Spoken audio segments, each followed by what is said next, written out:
What's going on, everyone? Welcome back to q.v.o Games. My name is Juan, and today we're doing a Before You Buy Burgle Bros 2. Cool. So let's jump right in. If this is your first time to the channel, welcome in.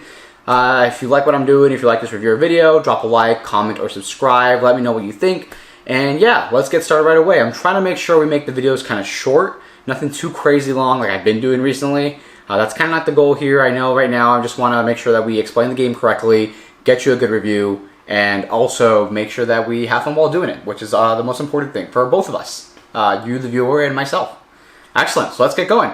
Burgle Bros 2 is a cooperative heist game where you are trying to break into a casino to try to steal something or complete a certain objective of item that's there.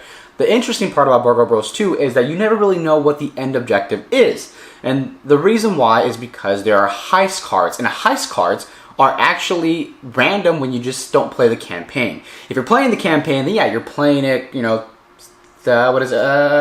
chronologically, right? So heist 1, heist 2, heist 3, heist 4, heist 5, etc., etc. However, if you're playing just a random game, like you're just kind of playing the game by yourself, don't want to do the campaign, you would shuffle the heist cards, pull one out, and that's kind of your end objective, the item you've kind of stolen, quote unquote, and you grab to retrieve and to exit. It gives you also different setup rules. Awesome. So yeah, there is a Burgle Bros 1, Burgle Bros 2, of course, and typically I do have a way to show you the box. I'm probably going to include some B-roll right about now.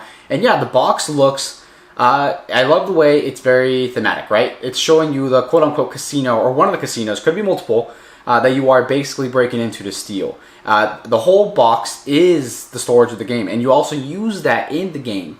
For example, if you look on the table now, you can see that this bottom part here is actually the box. Everything inside the box is used as kind of like a platform to determine the second floor of the place you're robbing. So yeah, there is a Burgle Bros 1, hence Burgle Bros 2. There has to be that's what I think, right? There has to be a Burgle Bros 2 for there to be a Burgle Bros 1. Burgle Bros 1 is also by Fowers Games. Both games are by Fowers Games, and Burgle Bros 1 is kind of the previous version. I would call it it's not necessarily like they're improving on the game, basically. They're improving on the game. And they do that. They did a really good job doing so. So Burgle Bros 1 was actually a really big table hog. And that's kind of one thing they improved on, and I'll go over the rest throughout the review. A little bit more about the game. You're breaking in essentially, and you're trying to steal an artifact. And the way you do so is you have your miniatures. I didn't include the not miniatures, you have your meeples. I didn't include the miniatures because they don't really come with the game. That's actually a separate component you can purchase separately. However, you have meeples essentially. And the meeples, let's see if this focuses, they're little guys like this, and they all represent a different character. And you have a variety of meeples that do different things. They're all used for different parts of the campaign as well, including a car. More about that later. And the meeples, they're all characters. They're all professional burglars, basically. They're stealers. Professional burglars. They all have special abilities and talents, and that kind of showed within the game here, within the game with the cards here. So that's a little bit of the gist of it, and you basically put your meeple on the board where you entered from, and you would go around trying to find the room that has you would find the owner's office first, which is actually this piece here. The owner's office first, and from the owner's office you're trying to find the moles. The moles are in the poker chips. These poker chips here that you find on top of the tiles within the building, quote unquote. The moles will give you some dice, and from the dice you have to transfer the dice from the owner's office to the safe, roll the dice, get the numbers, and the safe number is that you need to open up basically to crack the safe is these ones that are here.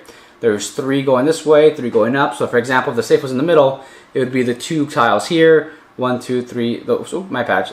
3 tiles here. 1, 2, 3. If it was here in the middle, 1, 2, 3. And if you're trying to basically, since it's right here in the corner, I think it was the easiest way to represent it to you guys and just to show you what it looks like.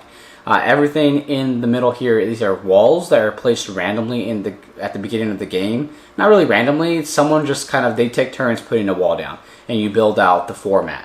Actually, it can be quite tricky because you do have, it's a lot of walls to be putting down. I believe it's actually 8 per, 1, 2, 3, 4, yeah. Yes, I believe it's 8 per. 2, 4, 6, 8, yeah. 8 per floor. Floor 1, floor 2. So yeah, cool part is usually you actually could stack it, and you use these little things here to make the second floor. And I'll show you some B-roll here shortly. And you basically, if you look at it correctly, you can see that you can have a second floor and the first floor. I decided to put it down this way just to show you better and present it better on camera. However, you can do that, and it looks awesome. It really does look really cool. I think one little gimmick about that is it's really shaky. If you shake the table a lot, it can be very... the table can shake. And you can, it almost feels like very wobbly. You're going to tilt it over, basically. It feels like that a lot of the ways. People can be clumsy and they reach over and they move their hand up, and that just completely mess up the whole game. However, showing it to you this way, this is the way we're going to show it. Cool. Yeah, a little bit more into the review now at this point. That's kind of how the game plays. Into the review. So yeah, Burgle Bros 1 is the older game, and Burgle Bros 2 is the newer game. Burgle Bros 2 capitalizes and does everything Burgle Bros 1 does. And if you watch my previous review on Burgle Bros 1, I think Burgle Bros actually did a really good job of doing something different. It doesn't play like, it's not really a dungeon crawler. It's a good cooperative game where you're going in and you're using different characters with a variety of gameplay. All the characters do something a little different. And that's awesome because there's about like 8 to 10 characters you could use. Each are actually pretty good. You would think like, oh, these are very overpowered, but the game can be very, they can be very punishing. The game can be very punishing, and it's very difficult sometimes. You'd think they would kind of minimize it, but with the 2 floors, because in Burgle Bros 1 there's 3 floors, and that's where kind of the table hogging came in. If you didn't have this special Etsy contraption that lets you stack it up 3 ways, like 3 floors, it takes up more than half the table. It's ridiculous. It was massive. There's a lot of little components too, a lot of intricacies that felt like I appreciated them. But now that I play Burgle Bros 2, it seems like it just feels like a better game. It's a lot more fluid, which I appreciate a lot. The game plays very smooth, and it's easy to set up. I mean, you have 2 floors, you have your mats, set up your tiles, you grab your 3 starting tiles, which is like the safe, the escalator, the subway for both floors, and you just set them up really fast. And it's really easy. You have your cards here that determine the floors, what the security guards on the floors are going to do. And the security guards are actually, I didn't bring out the meeples like I said. I didn't want to present it that way because it doesn't come with the meeples. I'm sorry, not the meeples, the miniatures. The miniatures are separate. But the little meeple guys, the security guards look like this. Little meeple securities. The bigger security guards look a little different. And they're like tall miniatures. Not necessarily to play the game, just cosmetic. If you really enjoy that aspect, then I recommend buying them. You can buy them on their website now, actually, if you really, really want them. But they're not necessary in any way, shape, or form. The game is good as it is. The game is also compact. The game all comes inside of the 1 box. And it's a it's a decent sized box. It's actually a pretty big box. However, it's not wide anyway. It's easy to transport. I like that a lot about the game as well. They even use the box as part of kind of like a part of the board. They use it as like a platform for the second level. And that's awesome. I like it when games do that, and they kind of utilize everything that's being provided wisely. And I think that just goes with being more green and being more thoughtful about how we're using doing all this cardboard or plastic or paper. I really appreciate that about the game. The components. The components are really good. I really like the components. The little meeples, and the meeples do a really good job of presenting that, of everything that they present. The tiles are good quality. It's like a thicker card stock. I thought a thicker stock for sure. They also have some really good. The cards here can be debatable. They're very flimsy. They look like they're already bending. And I only played the game about 5-6 times. And let's just story now. They've been bending a little. You can't really see it here, barely. However, it's kind of one thing. And they also comes. I'm not too sure if the retail version comes. I think I did get a retail version actually. I'm not sure if they all come with a game trays. And that would be really important to find out. I would highly look into that because that really helps with the organization of the game. It all looks great. The game looks really good. The components, there's not many components, but they all look like they're good quality. Hard to complain. The way the game plays. So the way the game plays is actually very, like I said, very fluid, very smooth. It can be a very quick game, or it can be a very long game. You have to make sure everyone's on their game, not too much analysis paralysis. You have 4 actions to do. The 4 actions are basically you move, you peek, you use the room, like there's a room you're on that has an effect of some sort, and you prep gear. Prepping gear is just prepping the gear you have or your equipment to use. It's pretty straightforward. There shouldn't be too much analysis paralysis, and I don't think there should be too much. There is a little thinking and strategy. There's heavy strategy because you got to make sure you don't get caught. You have to make sure you play your cards wisely and use your equipment wisely to make sure that no one gets 6 heat. Go over that a little bit more later in the differences between Burgle Bros 1 and Burgle Bros 2. The gameplay is smooth. Easy to bring to the table. That's a big one. Easy to bring to the table and easy to put away. So Burgle Bros 1 was very difficult to put away. It was a little box. Actually, I'm talking about the little box. It's right here. I have it right behind me in this hole that Burgle Bros 2 should be sitting, actually. So it's smaller, definitely. But I don't even want to open this box because the box seems to... Putting everything inside the box is actually fairly difficult. It has almost all the same components. It's just difficult to put into the box. It feels like it's really compact and tight in here. And that's kind of my thing about Burgle Bros 2 is that they did a good job to make everything easy to put away. Everything has its own little tray there where it goes into, and that's great. That's what we want. Awesome. The next thing I'm going to go over is basically the differences between Burgle Bros 1 and Burgle Bros 2. The reason why Burgle Bros 1 the reason why Burgle Bros 2 is better than Burgle Bros 1 is because obviously they capitalized and made things better. However, it does a lot of things great. There's a little bit more, they minimize a little bit more what everyone does, and it's not too busy with 3 different floors. The game plays quicker, of course. So, differences are, we have now chip tokens, little chip tokens, and you're kind of heist in a casino. And the chip tokens all do different effects. You have a drunk who makes you slide all the way across to the other side of the tiles. We have, as well as, the platformer course, only 2 level platforms, and you get to stack them. That actually comes with the game. You don't have to buy an Etsy platform to do that kind of different levels, which is great. There's also a couple of things which includes I wouldn't call it a legacy game. But when you play through the heist, I'm not going to show too much about this because I don't want it to be a potential spoiler if you really want to play the campaign. But there's stickers here that you put on the back of the box. And you kind of mark the heists you completed. So, bouncing off of that, there's different heists. I'm not going to show too much about these because I don't want to spoil it as well. But you have about 10 heists. I think it's about 10 heists, and the 10 heists all have a different kind of a little bit like a scenario campaign kind of thing going on, and you also have different conditions to win. And the different conditions to win is what makes the game it has a little more variety, of course. The variety of the game also comes with the different characters. So I think what they did really well to just bring the game to the table faster. Each character has its set of gear. So you put a character in, and the character comes with their set of gear that you look for.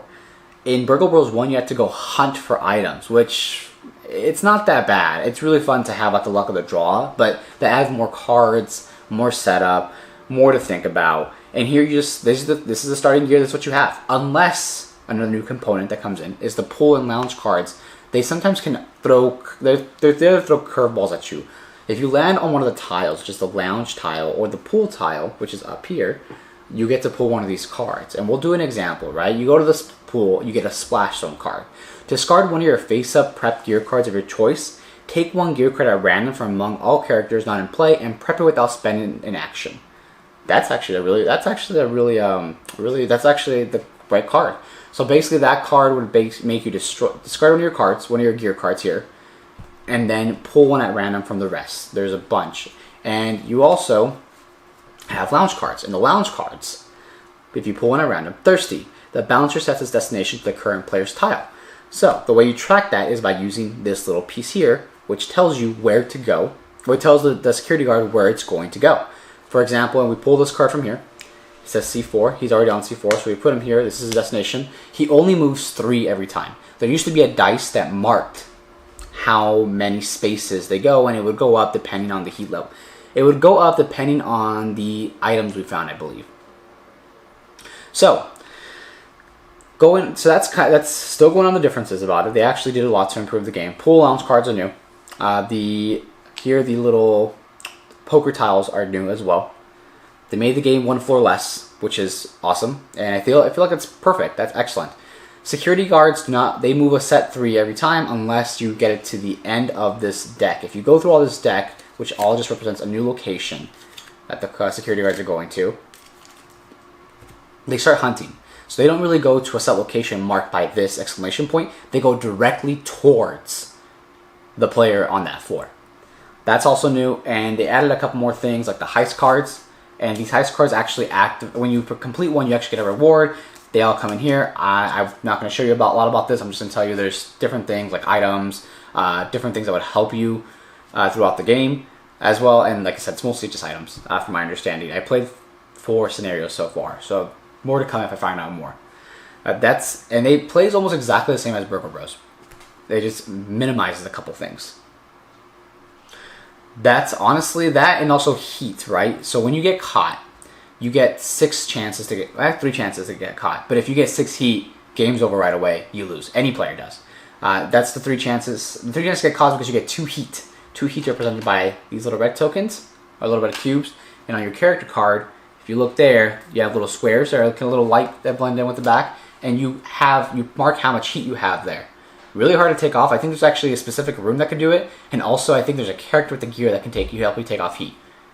Not too sure entirely. And also there's dead drops. Dead drops add a variety to the game. You can make it more difficult, basically. It's a variance. That's basically that's the major differences of the game, and they all improve upon the game pretty well, honestly. The Burgle Bros 1, I am actually considering getting rid of it now because Burgle Bros 2 does everything Burgle Bros 1 does, but better. It doesn't mean, I wouldn't say Burgle Bros 1 is any less of a game, but I definitely appreciate Burgle Bros 2 a lot more because it's easier to bring to the table, not a table hog, and I feel the improvements or the additions they did to it are actually really, really good. If you look at the table here, I mean, this is basically your play space. This is how you play, and this is exactly where it's going to go and how it's going to play. It's going to be all right here on the table. That's really simple. It's a more streamlined experience as well. A variety of heist endings, a campaign mode. Also, I guess it's also easy to teach, which is a good thing as well. It's pretty easy to teach. People get it after 3-4 turns. They understand what we're doing, what the goal is, and that's also something I appreciate because I don't really have any of those games. A lot of my games, aka this one, aka probably this one as well, are actually pretty hard to teach new board game players. And that can be a really big deal because I would like to make sure that everyone who comes to my table to play a game can play a game and have fun. So yeah, that's Burgle Bros 2 in a nutshell. Before you buy Burgle Bros 2, if you're going to take anything away from this, is definitely buy Burgle Bros 2 over Burgle Bros 1. Buy Burgle Bros 2 over Burgle Bros 1. Ooh, tongue twister. The reason why is because Burgle Bros 2 is actually a more streamlined experience of Burgle Bros 1. I appreciate it a lot more, and it's also easier to table, easier to teach, doesn't have too many components, and the scenarios actually are really awesome to play as. Burgle Bros 1 actually did have some scenarios, but I don't think it had a campaign mode. That's honestly it. Well, let me know if you like this video. Let me know if you liked Burgle Bros. If you haven't played Burgle Bros, let me know why you haven't. Burgle Bros 2 or 1. And yeah, let me know what you thought. Please comment, like, subscribe, the basic things, and thank you so much for being here. I appreciate if you made it this far into the video. This is kind of the goal. I want to make sure I'm providing you valuable content and not wasting your time watching my videos. I don't like saying my videos, the videos. So, thank you so much. This is Juan for q.v.o Games, and I'll catch you next time. Thank you.